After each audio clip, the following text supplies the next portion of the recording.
So I use a lot of digital sources because my honours was on Indonesian history. So I can't physically access a lot of physical records. So the online sources, digitised journals, digitised sources were really, really helpful. I would say I've coming actually from an IR background, I would say that I've probably used more digitised sources than most historians have in the past, because I think I also type of generally go to those kind of topics that are more people discussing things rather than actual source evidence of something that's occurred. As an academic, I want to be able to interrogate people's use of numbers and use my own numbers or quantitative data. And I especially think looking more and more of how are historians going to grapple with things like Twitter and social media. If anything, we're moving into an area where we have too much data to actually analyse, and so we're going to have to synthesize it in some way. And I think Twitter's a good example of, like, firstly, it's really hard to tell if that person is that person that's tweeting it, but I can't really see how people will use individual tweets as a historical source or even academic source. I could really see how people can quantitate the jump of tweets from Trump in 2015 to 2016, and see that kind of, I can see the use there.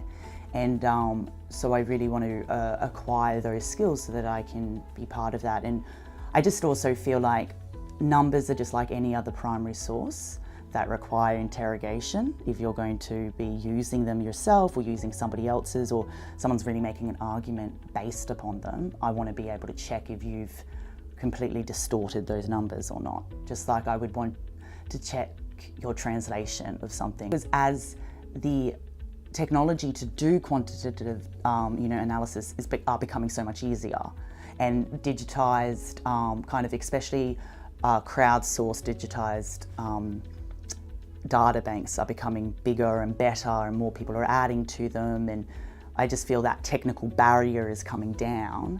So it's not like it's a huge undertaking. I'm sure it is, but I think it's actually something that we could be doing more of.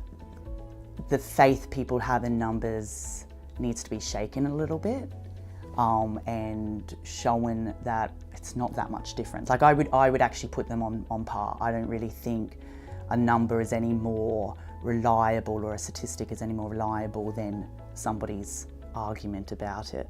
Quantitative analysis will look at usually larger data sets, and will try and look, essentially kind of capture relationships between what we call variables, or kind of elements of the data, to try and, for example, make arguments about how one thing is related to another, or how one thing predicts another thing.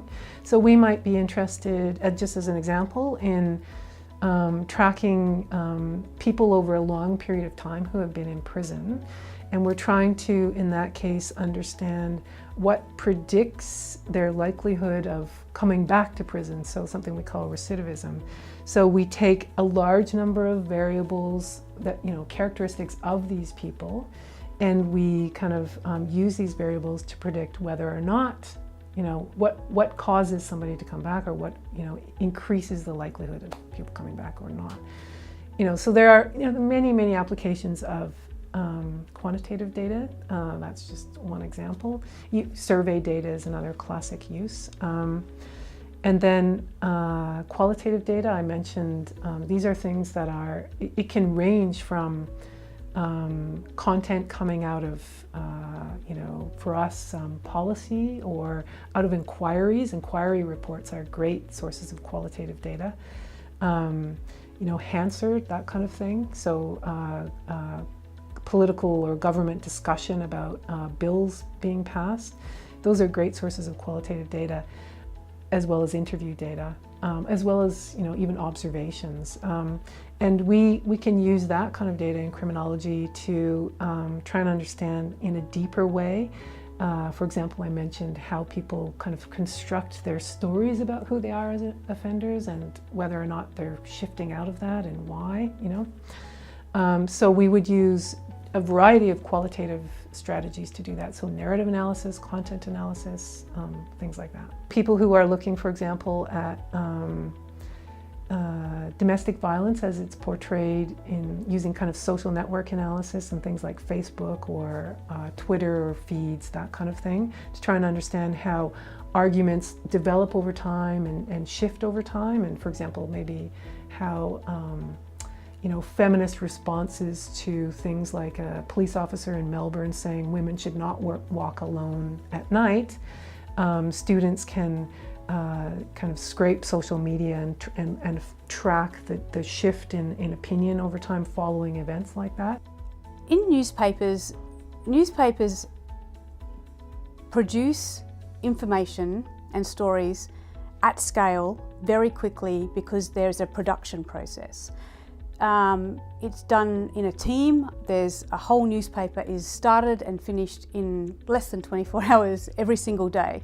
It's very smooth. So once you then add in another platform, okay, we need to make it for the web, but we need to make a newspaper, but we also need to publish this thing over here for the web. Then we need to we've got a different audience over there. Then we've got social technologies, and now we need to incorporate video and audio, and now we can do all these other kinds of things, interactions, explainers, things with a long tail, because newspaper stories were traditionally out that day, dead by the end of the day, and we started again the next day. But suddenly on the web, something lives for a long time, and so it has this longer life and it can be revisited. So it's about repurposing content.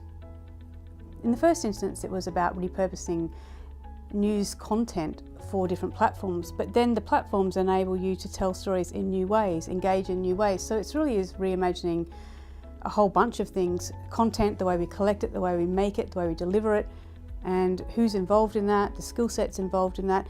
And then you're going to get to a point where those formats just aren't going to work. How do we produce a news story for wearable computing? How do we interact with news and information when it's part of our bookshelf or our table, or it's in an ambient environment? And so those traditional formats don't translate as readily, so we need to kind of redesign them, I suppose. So much of our understanding of emotions is about emotions that are shared in interactions, in face-to-face interactions.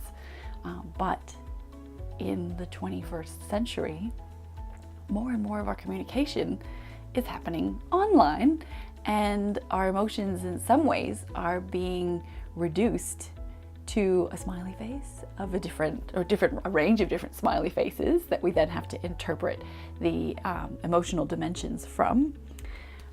And on the other hand, they're also being converted into digitally or textually mediated emotions.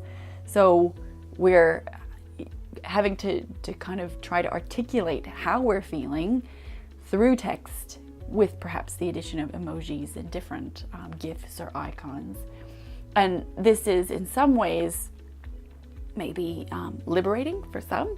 So one of the things that we are arguing in this research on the kind of virtual community, which is predominantly made up of young males, is that, in some ways this provides an avenue for emotional exchanges to be perceived as less confronting. But it also, I guess, begs the question of how our emotional exchanges are changing. Are they changing for the better, for the worse? Affective exchanges where we've got these, let's say even sounds, sensations that are kind of passed across people, that is constrained within online platforms. It can still happen maybe when people are watching something all together on YouTube that has music that's really affective, and everyone feels kind of enlivened through whatever they're watching, but it does kind of reduce the affective exchange possibility.